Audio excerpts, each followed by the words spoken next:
Bagaimana perkembangan uji klinis terhadap Remdesivir di Amerika Serikat? Kita akan berbincang langsung dengan ahli farmakologi asal Indonesia yang berada di Amerika Serikat, sekaligus anggota American College of Clinical Pharmacology, Profesor Dr.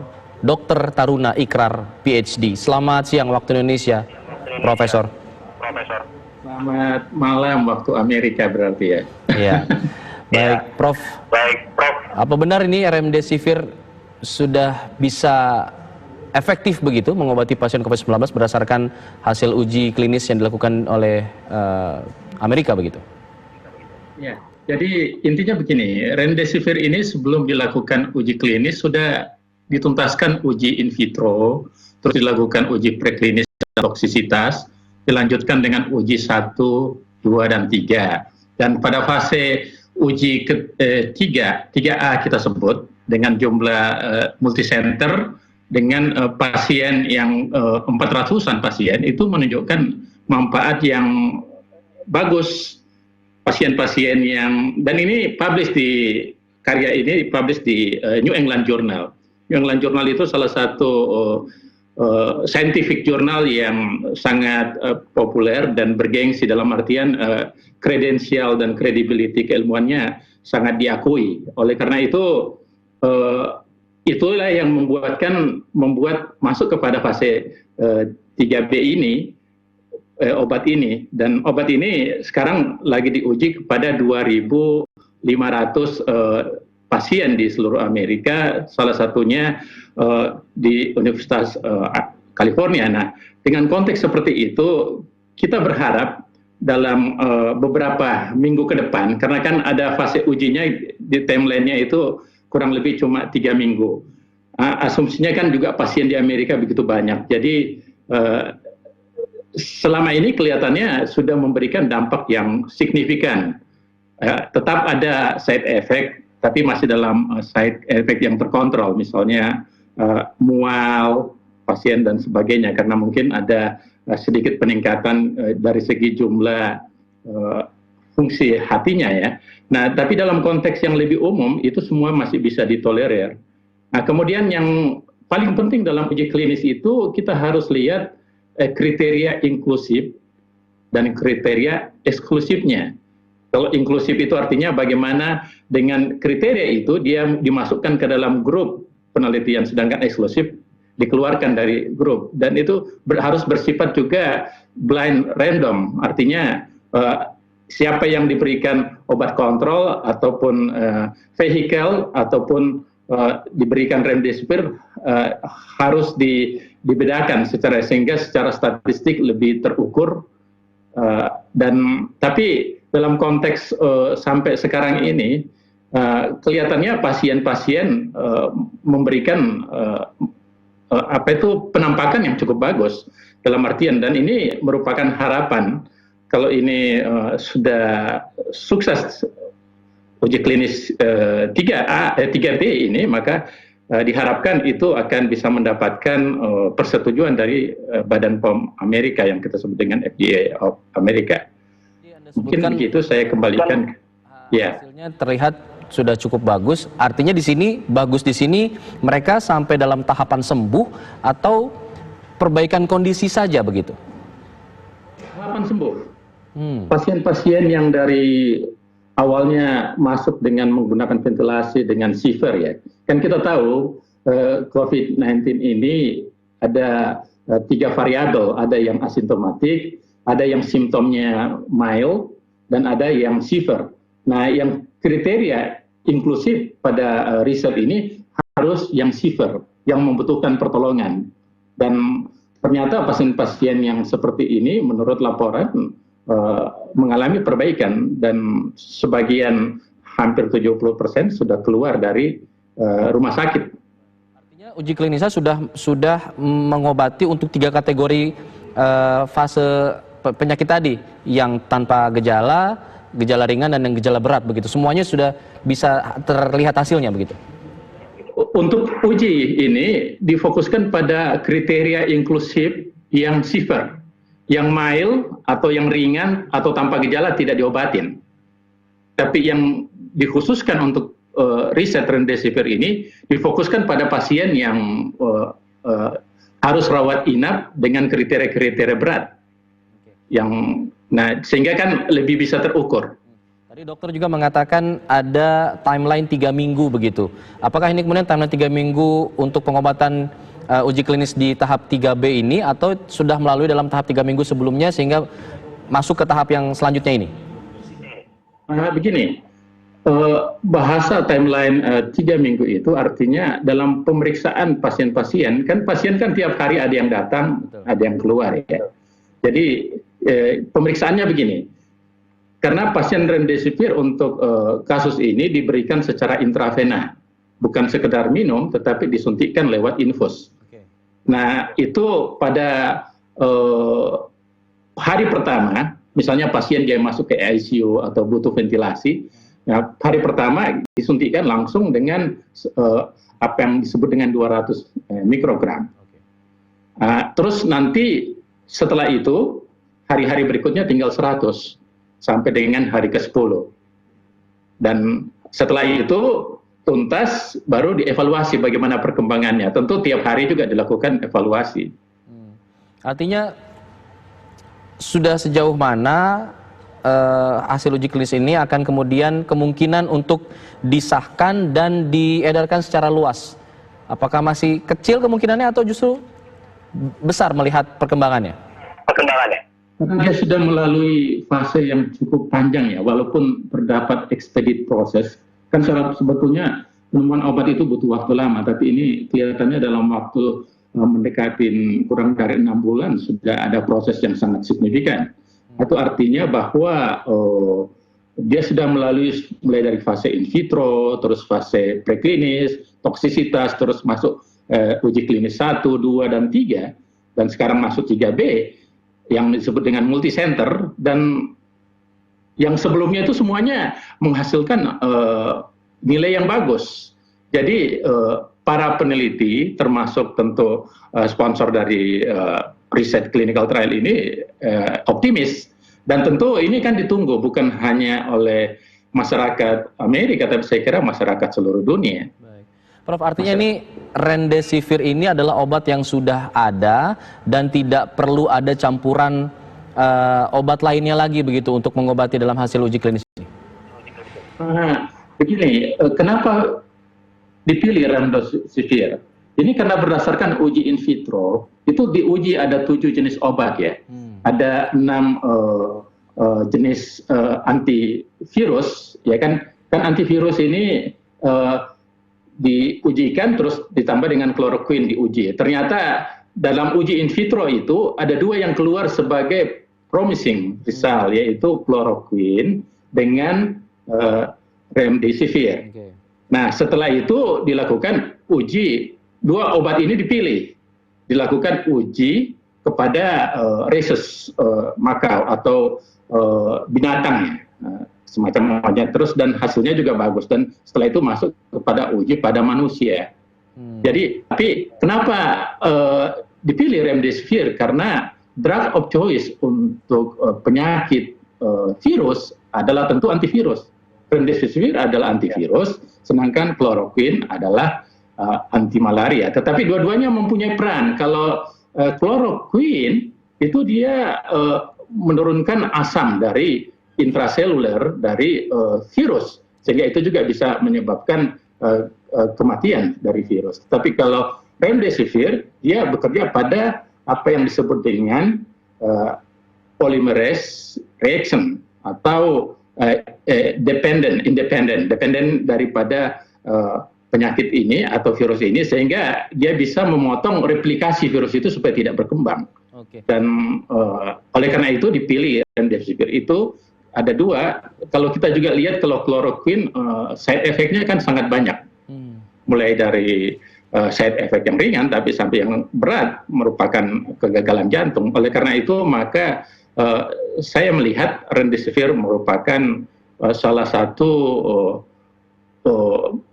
kemungkinan bisa menjadi drug of choice. Drug of choice dalam artian kita kan dokter begini, kita ada differential diagnosis banyak ya, tapi kan harus ada obat pilihan yang secara tepat mengobatin suatu penyakit. Kalau dia penyebabnya virus, tentu adalah drug of choice-nya antivirus. Dan ya selain obat lain tentunya bisa saja dalam bentuk vaksin. Ya, vaksin juga sekarang kan lagi dilakukan uji. Sudah ada 100 lebih calon vaksin, tetapi yang lulus uji sekarang ada sekitar 5 dilakukan uji klinis di Amerika. Nah, kita kembali kepada remdesivir. Remdesivir sekarang masuk pada uji final. Kita berharap mudah-mudahan hasilnya ada. Tentu yang berhak melaporkan ini adalah secara kolektif. Saya tidak bisa secara pribadi melaporkan bagaimana hasilnya karena ini kan proyek yang di-leader oleh Gilead ya, Gilead Incorporated Science. Jadi dan itu nanti akan dilaporkan dan nanti keputusannya untuk apa ini bisa disahkan dan bisa diedarkan itu adalah haknya dari Food Drug Administration of Amerika tentunya.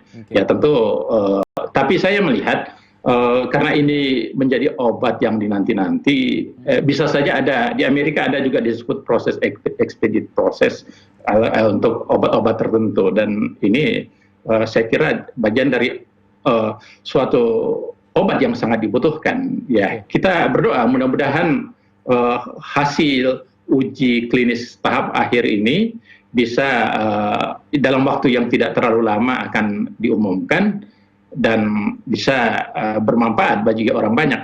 Oke, Prof. Tapi dari hasil uji klinis yang diketahui begitu, butuh berapa lama periode waktu saat pasien diberikan remdesivir hingga kemudian menunjukkan gejala menuju ke kondisi sembuh? Kondisi sembuh itu antara 6 sampai 8 hari pasca pemberian. Dan ini untuk pasien-pasien semuanya pasien-pasien yang severe. Severe itu bahasa Indonesianya itu adalah pasien yang kritis, pasien yang gawat, pasien yang membutuhkan pertolongan. Artinya dengan gejala berat dalam waktu 6 sampai 8 hari dengan pemberian remdesivir sudah menunjukkan ke kondisi sembuh begitu ya, Dokter ya? Ya, begitu. Tadi dokter juga, profesor juga menyinggung masalah Gilead selaku produsen remdesivir. Diinformasikan mereka juga menghentikan uji klinisnya di Cina karena jumlah sampelnya dinilai terlalu sedikit sehingga tidak memberikan gambaran secara holistik mengenai hasil dari uji klinis ini. Tanggapan profesor seperti apa atau pandangannya seperti apa? Begini ya, kita yang namanya uji klinis itu harus betul-betul dengan protokol good clinical practice dalam konteks uji klinis, uji clinical trial yang tepat, tidak sekedar random, sekedar diambil yang positif ini dan tidak, itu harus terkontrol dengan baik dengan jumlah sampel yang tepat. Nah, khususnya yang paling penting itu adalah dalam kriteria inklusifnya. Apa itu kriteria inklusif? Kriteria apa dari jumlah sampel yang dinilai itu harus saklek. Nah, yang di Cina kelihatannya itu karena mungkin dalam posisi pandemik dan ini, jadi pasien-pasien tidak mengikuti protokol yang tepat. Oleh karena itu kita tidak bisa membaca nilai itu apa nilai itu tepat atau itu hanya placebo atau itu hasilnya kan harus real ya, harus terukur dan tidak ada kebohongan di situ, harus betul-betul karena ini akan menyangkut nyawa dan jiwa orang banyak. Kita makanya ada yang disebut dengan blind sample. Sampel randomize itu antara yang diberi obat remdesivir dengan yang dikasih saja cuma obat lain atau kontrol, dokternya sendiri yang melakukan penilaian itu tidak bisa tahu. Kenapa? Karena boleh saja kan ada subjektivitas. Dan itu yang terjadi di Cina, dia punya aspek kontrolnya tidak jelas. Jadi oleh karena itu makanya Gilead ini menyetop di sana karena ya saya tidak tahu apa yang terjadi di intern di sana ya. Tapi terlepas dari semuanya kita berharap bahwa good clinical protocol itu harus dilakukan dengan tepat, dengan sesuai prosedur yang benar dan harus diumumkan secara jujur. Oke. Tidak boleh ada kebohongan, tidak boleh ada manipulasi. Karena kenapa? Pas diumumkan dan lihat hasilnya secara tepat, maka itu akan berdampak pada orang banyak. Ya. Oke, Prof, kalau tadi Anda menyebutkan saat ini uji klinisnya sudah masuk tahap akhir atau tahap 3B tadi disebutnya, butuh waktu berapa lama lagi agar kemudian lolos uji klinis tahap akhir ini? Saya dengar dari center dari leader untuk penelitian ini mengatakan dia akan umumkan hasilnya itu sekitar 1 minggu ke depan. 1 minggu ke depan sudah ada kepastian dari pihak Gilead atau dari pihak FDA-nya, Pak? Gilead. Nanti setelah dari Gilead itu kan dimasukkan ke FDA. FDA itu nanti ada 23 tim yang akan mengevaluasi untuk mengambil keputusan. Jadi keputusan itu di panel, tidak. Jadi kalau FDA tidak langsung keputusan politis, dia harus keputusan yang clear. Oke. Jadi kemungkinan dalam tahapan itu artinya belum ada produksi secara massal ya, baru pengesahan ini bisa digunakan untuk mengobati. Iya, betul. Setelah didapatkan approval, baru sah untuk didistribusikan dan diproduksi secara massal. Oke. Dari tahapan pengesahan sampai pemproduksian secara massal biasanya butuh berapa lama, Pak? Kalau tidak ekspedit proses atau proses yang dipercepat, itu biasa butuh waktu beberapa bulan. Tapi karena ini kebutuhan yang mendesak, itu bisa lebih cepat. Ya, berharap mudah-mudahan bulan depan kalau hasil uji klinisnya secara blind random tepat dan sesuai harapan dan dilaporkan secara apa adanya, dan nanti masuk ke proses ke FDA mungkin 3 minggu ke depan, mungkin setelah itu ada panel ya, daripada tim penilai obat secara nasional, ya bisa jadi setelah panel itu sudah bisa langsung diumumkan kan. Oke. Tapi kalau kita bicara masalah bahan baku obatnya sendiri, apakah ini tersedia dengan baik di tengah lockdown di mana-mana begitu Pak, sehingga yang dikhawatirkan produksinya tidak bisa berjalan dengan lancar dengan tertahannya bahan baku obat begitu. Kalau pandangan umumnya seperti itu mungkin ya Pak ya? Saya kira Gilead Incorporated ini telah menyiapkan bahan bakunya yang begitu banyak. Jadi saya kira juga sekarang sudah diproduksi, tetapi kan belum berhak disebarkan. Harus diingat, remdesivir itu adalah prodrug yang bekerja pada inhibit dari polymerase atau reaction daripada sel itu untuk bermultiplikasi di dalam sel ya. Jadi ini sebetulnya kan remdesivir ini itu semacam generiknya, tentu ada beberapa tambahan-tambahan dari perusahaan untuk membuat ini obat semakin manjur, tapi zat aktifnya disebut dengan remdesivir. Okay. Ya, jadi kita optimis bahwa kalau obat ini sudah memenuhi syarat dengan hasil yang tepat, sampai sekarang saya juga belum tahu hasilnya, tapi di beberapa lokasi yang dilakukan clinical trial, dan kita berpacu pada uji klinis 3A yang sebelumnya ya, fase sebelumnya sangat promising, sangat bagus, luar biasa. Okay. Prof juga tentunya pasti memantau perkembangan penyebaran COVID-19 di sana dan juga penanganannya begitu ya. Dari pantauan Profesor juga, bagaimana kemudian pihak pemerintah Amerika Serikat menanggulangi ini? Apakah sudah terlihat perkembangannya cukup baik dengan jumlah kesembuhan pasien di sana atau justru sebaliknya? Ya, saya melihat untuk 1 minggu terakhir kasus COVID-19 di Amerika ya mengalami datar dan ada fase penurunan dari jumlah perharinya itu. Walaupun sekarang jumlah di seluruh dunia kan yang paling banyak di Amerika. Itu mungkin karena jumlah tesnya sudah beberapa juta dilakukan, jadi bisa terbaca semuanya, yang positif, yang tidak positif dan sebagainya. Nah, sudah hampir 900.000 kan penduduk Amerika positif. Tetapi yang dalam kondisi kritis tidak begitu banyak, dan yang meninggal ada 50 ribuan di Amerika. Nah, Tapi minggu-minggu terakhir ini karena ketatnya social distancing dan sebagainya, fase penurunan. Bahkan Donald Trump kan berencana ingin membuka awal Mei itu sudah social distancing, tapi masih kontroversial dengan federal dengan state. Masih dilihat kondisinya.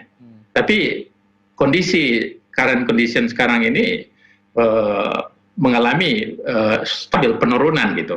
Jadi kita berharap mudah-mudahan faktor selain social distancing, mungkin proses kesadaran masyarakat yang melakukan pembersihan, melakukan pencegahan, dan ditambah mungkin berbagai macam faktor imunologis lagi, misalnya makanan dan sebagainya, bisa memperbaiki kondisi yang terdapat di Amerika. Hanya memang kita tahu bahwa sentral daripada epidemiknya di Amerika ini kan di center point-nya, epicentrisnya di New York. Dan saya melihat juga Gubernur New York sudah mengumumkan kan mengalami penurunan, dan ya mudah-mudahan ini tanda yang bagus. Oke. Prof, kalau kita melihat kondisinya Amerika ada 900.000 orang yang positif, tapi sudah mulai menunjukkan gejala yang cukup baik untuk penyembuhannya. Dengan diproduksinya nanti kita harapkan bisa akan segera ada produksi massal begitu ya. Kemungkinan Indonesia juga akan mendapatkan porsi yang tepat begitu untuk penyembuhan di dalam negeri kita ini, Indonesia, dengan produksi massal yang berada di Amerika. Prioritasnya akan seperti apa nanti biasanya, Prof, untuk proseduralnya? Saya kira kan perusahaan yang memproduksi remdesivir ini juga dia punya cabang di mana-mana ya. Dan memang ini juga sudah dipantau oleh WHO atau Organisasi Kesehatan Dunia, dan saya kira tetap akan didistribusikan secara merata. Tentu tidak dilayani juga karena kan ada beberapa ratus ribu yang masih kritis di Amerika, tentu itu juga jadi prioritas. Karena sekarang yang hampir 4.000-an, 2.500 pasien yang secara real itu mendapatkan ya untuk uji klinis 3B ini itu sekarang terpantau dengan baik. Mudah-mudahan ini bisa didistribusikan dengan baik. Artinya dalam jumlah saya melihat bahan baku untuk remdesivir ini juga sudah cukup. Jadi itu saya bicara dengan salah seorang yang bertanggung jawab di situ, Dennis ya, itu mengatakan bahan baku kita cukup, dia bilang. Kita harapkan ada hasil yang positif ya, Prof, dari hasil uji klinis tahap akhir ini, sehingga bisa kemudian didistribusikan ke sejumlah wilayah termasuk Indonesia untuk memberikan penyembuhan terhadap pasien-pasien yang masih dirawat saat ini. Terima kasih Profesor Dr. Taruna Ikrar PhD selaku dokter ahli farmakologi yang berada di California, Amerika Serikat. Selamat malam, Dok, waktu Amerika. Semoga kita doakan lancar semuanya di sana. Terima kasih.